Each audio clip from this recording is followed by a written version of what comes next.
Today is June 27th, and this buckwheat flowering trial has been growing since I planted it on June 2nd. And I'm going to turn half the field under with the disc because I'm going to plant the second one. We were targeting the 1st of July, 1st of the month, and I have to put the seeder on to go seed some peas and oats in another field today.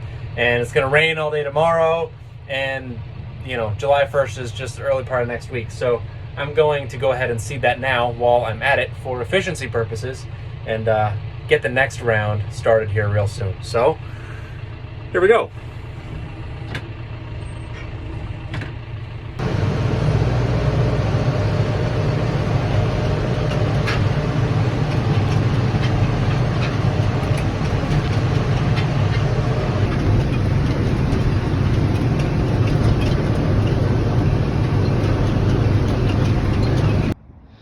So this buckwheat here has been growing for about a month. It's 6 or 8 inches tall for the most part. There are some that are really just popping up. Some spots of this field this plot is a little bit taller than others. I'd say the thickness is all about the same. Here's a spot that is a little thinner, but then like over here in the middle, it's a little thicker. Or a little taller, I should say. Overall, it's a pretty good stand. I like that density. Yeah, this here is closer to a foot in height. Just thinking about flowering in this area. And this whole field was pretty uniform. It looked the same, you know, kind of waves of a little taller, a little shorter, whatever, but it's all about the same. Disked in real easily.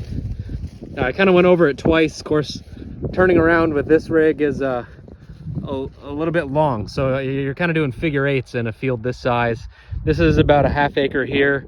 This whole buckwheat plot was about an acre, so I'm gonna let this go to flower, planting this here first part of June, and so hopefully by the time these are done flowering, these are just coming into flowering, and then I'll take that back out, or at least half of that out, and plant more buckwheat to try to get a third set of flowers. And we'll see how this experiment goes. So this is what it looks like after I disked it basically twice.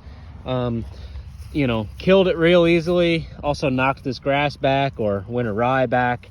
Worked pretty well. Our discs are not great, they're kind of falling apart, but it did the job. And I'm probably going to hit this with a harrogator, which is just a spike tooth harrow that we use to level out and smooth it before I run the Brilliant seeder over it, and that should work pretty well.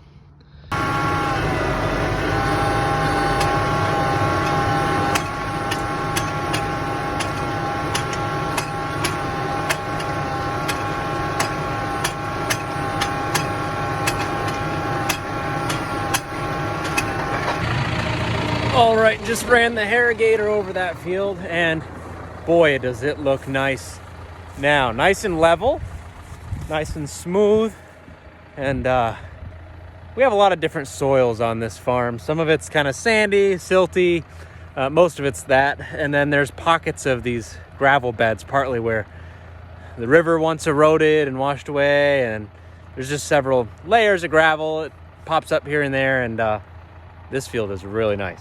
So I just can't wait to keep making it better with more and more cover crops. So that's exciting.